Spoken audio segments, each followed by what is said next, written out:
السلام علیکم ورحمۃ اللہ۔ جیسا کہ آپ جانتے ہیں، اسٹوڈنٹس نے، کنسرن سٹیزنس نے اور ہم سبھی نے مل کے ایک سٹ ان کا پروگرام کیا تھا ریزرویشن پالیسی کے حوالے سے، جو ڈیمانڈ ہے کہ ریزرویشن کو ریشنلائز کیا جائے۔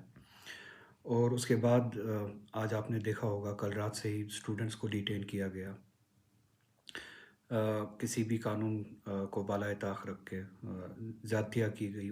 کچھ اسٹوڈنٹس کے پیرنٹس کے ساتھ زیادتیاں کی گئی، پولیس اسٹیشن میں بلایا گیا اور اسٹوڈنٹس کو فون کیا گیا جب تک آپ پولیس اسٹیشن میں آپ کے خود کو پولیس کے حوالے نہیں کرتے تب تک آپ کے پیرنٹس کو یہاں پہ رکھا جائے گا۔ اس حد تک کی انٹیمیڈیشن کی گئی۔ تو کچھ اسٹوڈنٹس ہمارے آج ڈیٹین کیے گئے ہاسٹلز میں۔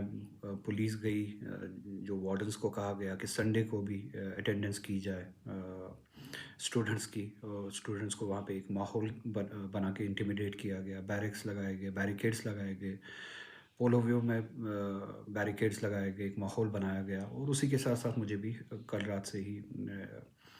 کل رات کو ڈپلائمنٹ کی گئی میرے گھر کے باہر، اور آج صبح پولیس میرے پاس آئی اور انہوں نے کہا کہ آپ باہر نہیں جا سکتے، آپ کو ہاؤس اریسٹ رکھا گیا ہے۔ اب اس سارے مسئلے کے ڈیٹیلز میں بعد میں جاؤں گا۔ فی الحال اس وقت میں امیجیٹلی یہ چاہتا ہوں کہ ان اسٹوڈنٹس کو ریلیز کیا جائے، ان بے گناہ اسٹوڈنٹس کو ریلیز کیا جائے جن کا صرف اتنا جرم تھا کہ انہوں نے اپنے حق کے بارے میں بات کی، کوئی کسی بھی قانون کی خلاف ورزی نہیں کی، کوئی ان لافل ایکٹیویٹی نہیں کی، کوئی پیس کو نقصان نہیں پہنچایا۔ تو آج جو آپ کو کرنا تھا وہ آپ نے کیا۔ ان اسٹوڈنٹس کو امیجیٹلی ریلیز کیا جائے، ان کو اپنے گھر جانے کا حق دیا جائے، یا اپنے گھر والوں کے ساتھ جا کے ملے، اپنی زندگی کو پھر سے اسی لحاظ سے شروع کرے۔